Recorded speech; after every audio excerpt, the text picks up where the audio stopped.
easy wash, easy. Bago mo pakita to, ano ko, kasi bagong panganak eh. Mas malaki po yung value pag na-aftermarket. Hindi. Kasi kung i-compare mo yan sa... Oh shit. Here we go again. Fake to, ganun. Pwede girl, hindi ko alam. Gano'n po kung mother care po. Yung tindahan ng may pang-baby. May baby ka na ba? Hindi ba rin sa akin kasi yung client ko, ka-deal natin ngayon. Kakapanganak na. Ito pala. Ito tayo is. Punta tayo doon. Tig mo ba yun? May mga Tago ako ba? Yung mga trivia, yung mga nag-aaral natin. Ito kasi, Eye of the Tiger, ang tinatawag na off-catalog item. Meaning, pagka pumunta ka sa Rolex website, wala siya doon kasi off-catalog. Tapos, si Rolex nag-update ng movements. Yung mga 90s movements, late 80s movements. Ngayon yung mga nasa mga 42-hour power reserve. Tapos nag-update sila nung mga 2020s, naging 72-hour power reserve na. Power reserve meaning yung battery life. Kasi sa loob ng watch, merong spring. Yun yung nagpa-power nung pag-tick ng relo. So, usually sa mga automatic movements, may ganitong tinatawag na rotor, yung umiikot. Yan. So, may charge siyang mainspring sa loob. So, yung mainspring na yun, yung makakapag-determine ng power reserve ng isang watch. Aftermarket, anong difference niya?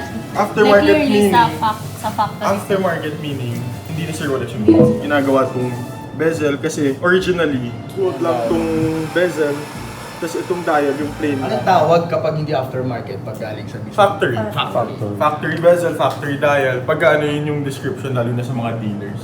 Ano ba mas malaki po yung value pag na-aftermarket? Hindi. Kasi kung i-compare mo yan sa basic na Daytona lang, slightly higher siya kasi ginastosyan siya. Yung sa mga Rolex purists, ayaw nilang ginagalaw yung gusto nila all original. So parang ayun yung risk mo with going after. For an example, itong Eye of the Tiger, ang original nito, yung kumbaga factory set na diamonds, factory set gems, nasa 12 or 13 million.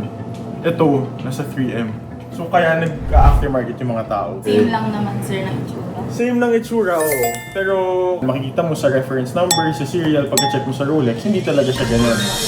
Tara. Oh shit. Here we go again.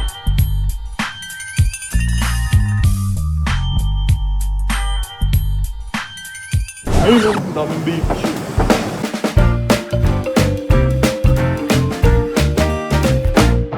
Okay na to.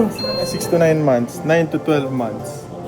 Tapos ito 2 to 3 years. Tapos yung iba sa Uniqlo na natin bibili. Para pagka mag-picture siya para sa NBI clearance, maliwalas. Thank you. Sakto nandito Uniqlo. Yun. Ito, parang Puyo. Sige, mga lakad.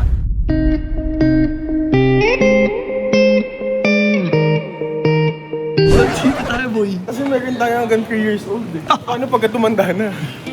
Per payment, sir. Yes. Are you sir Patrick? Yes po. Hello po sa vlog yan eh. Thank you, Patrick. Patrick po. nga. Ayun, alam mo. Kala ko, Chocolate mo yun. bumiyay kami ni Haib. Tawag kay Haib, paring G, sa akin paring Cholo. Easy wash, easy. May intro na siya eh. Hindi, sa labas Ngayon pala lang ulit nakita ah. Sa labas tayo. Bago mo pakita to, may ano ko. Kasi bagong panganak eh. Alam ko saan to eh, mother care. Bumuksan ko kasi may explanation yung gift. Kaya pala lumabas kayo. Punta kayo ng mother care. Ang bullshit ko ah! So medyo malaki yung ano niya tawad dito guys. Oo, offset ko to eh. Pinag-isipan ko, lahat ng age groups meron ka. Wow! Meron kang 6 to 9 months. What? Meron kang 9 to 12 months. 2 to 3 years. Tapos, Ang sweet naman, oh. ito naman, pagka mag-a-apply na siya ng NBI clearance, double XL na yan. Goku double XL, tipo sana. Ito naman, oh, kita mong pito unicorn na ano, yung may hood na tao eh. Oh, Ang cute, diba? sobrang Thoughtful ko. cute. Bait ko, no? Baitan mo din ako ah. Tingnan mo yung letter. Hindi ko natanong kung ano pangalan ng baby mo eh. Baby ni Nika na lang nilagay. Tapos nakalagay yun, Nongni, from Nongni. Pag ninong na, alam mo na hingin ko, watch na. Di bali na, bawiin mo na lang ito. Oh, buksan mo yung sayo. Game. Ang napag-usapan natin ito, pati ito. Ito kasi meron pa talaga ako. Ayun, oh. Tuloy mo na lang. 2016 yan. Kasi binibenta ni Nika to, aspa. Ano asking mo dito? 2.050. Both brand new. May look tayo. Mas mahirap dito kasi walang class. Usually sa class mo malalaman kung brand new or ano. Pero may red siya na ganun-ganun. Ah, himuli. Tama na to. Tingin. Ito sa link, sa dulo. Tingnan mo, may dimple-dimple na siya. Pero nga no, hindi ko nakita. Pero matulis pa naman. Pero yun ang problem kasi nabili niya sa seller lang. Yung hanap mo. Wala, signs of use, signs of polish. Pero feel ko naman hindi naman niya sinuot. Dito din sa bezel yung ano. Saan? Ito yung mahal mo na look. Kung sabihin kay parang hype, pero nawawala. Ganda nito ah, pero ang benta nito. Pero maganda yan. 1K na to. Hindi. 1-1. PH yarn. Yung APH na sinasabi ni Fun Totoo fact. ba? Fun fact? Yung sinasabi ni Nigang APH, Cosmograph. Ito, yung Superlative Chronometer officially certified Cosmograph. Yung APH sa Cosmograph, nakabukod between the R and the APH. Kaya APH dahil tawag sa. Ngayon lang ako nakita ng two-tone. Diba? That's a rare piece. Usually sa white only na, found in ano. Easy Wash is Kasi lahat ng nakita kong APH dial, yung white Sa lang white na lang. all steel. Oo. Pero hindi ko pa namibiling kasi alam kong mahal eh. Alam niyang rare siya eh. Magkano yan? Magkano mo bibenta yan? 650? 7? 700. Ano ba asking mo dyan? Ay, oh, one more. Oh, talaga ba? Walang maniniwalang APH yan. Kaya diba? Pero Two-tone nagulat eh. ako. Inusog mo lang yan eh. Diba? Diba? Rare to, Ayan, rare. 116523. Steel and yellow gold, 2000 to 2016. No evidence that original production dials were made with the APH spacing. Ano meaning, no? Nito. Fake to, ganun. Pero pwedeng pwede, hindi ko alam. Sa dealer ko dito ko makuha eh. All upfront tayo. Yeah, Bo, kita ka. Naka-vlog ka. Bo, may ko-consult ako sa'yo kasi ikaw ang pinakamagaling na watch dealer sa balat ng mundo. Ayos! Dito ako Taga People pare oh. Hanap ka nila, babenta ang ano ng Halika! Tamo, easy watch, easy deals. Ayoko dyan! Bo, may ko-consult ako sa'yo kasi may dala dito si Nika. 116523. May APH error dial bang two-tone? Ang alam ko din, lahat ng error dial is steel. O bakit ito meron? So rare ba to? APH ba? Oo. Baka si Nika lang naglagay ng space niya. Sabi ko nga baka ilusog lang niya eh. Sabi ni Fahrenheit, wala pa siyang na-encounter na APH dial. Pero ito 2010, ang error dial ng APH was between 2014, 15, 16 ata. Change dial?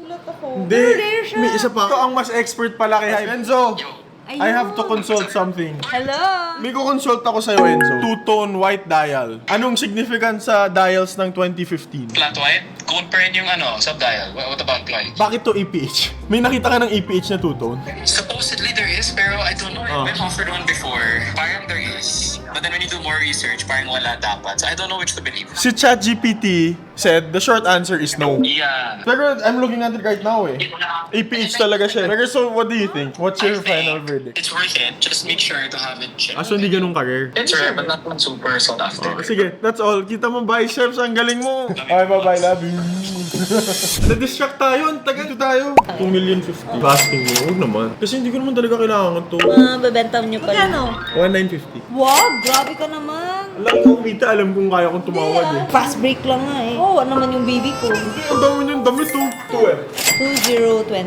Huwag 12 na. 2020. Pero may konti lang ako. 200k lang. Ha? Ilang ako.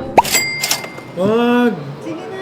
Hindi kasi in my head, mataas to. Up a little bit. Up a little bit. Cost ko dito, nasa 900. Kino-compute ko as 950 lang din to. So kung 950, 202 ang asking mo minus 107 to. Awesome. Kaya nga make sense. So kahit ito 105 pumasok sa akin, okay na ako. So i-less 20 mo. 2M sarado. Kaya gagawin ko 950 to, tapos 105 to. 106 mo na. Sige na. Kasi yung wala pang box, wala pang ito complete na. April yun. Anong pakialam sa mga basta yung year 2026. 2025 Wait nga lang. yung year. Lucky number lang, 2,008,000. Sige na nga. Yeah! Chinese ka, alam ko yung alam ko yung way to your heart eh. Daan mo sa feng shui. Pwedeng daanan ni Nika dyan, 1,008,000. Yung natin. Oh! Nandiyan kung dadaan. O, pwede naman si Nika. Hindi na rin. Smile ka. Thank you for the freebies. Nice ba? Dami pa tayong gagawin today. The day is young.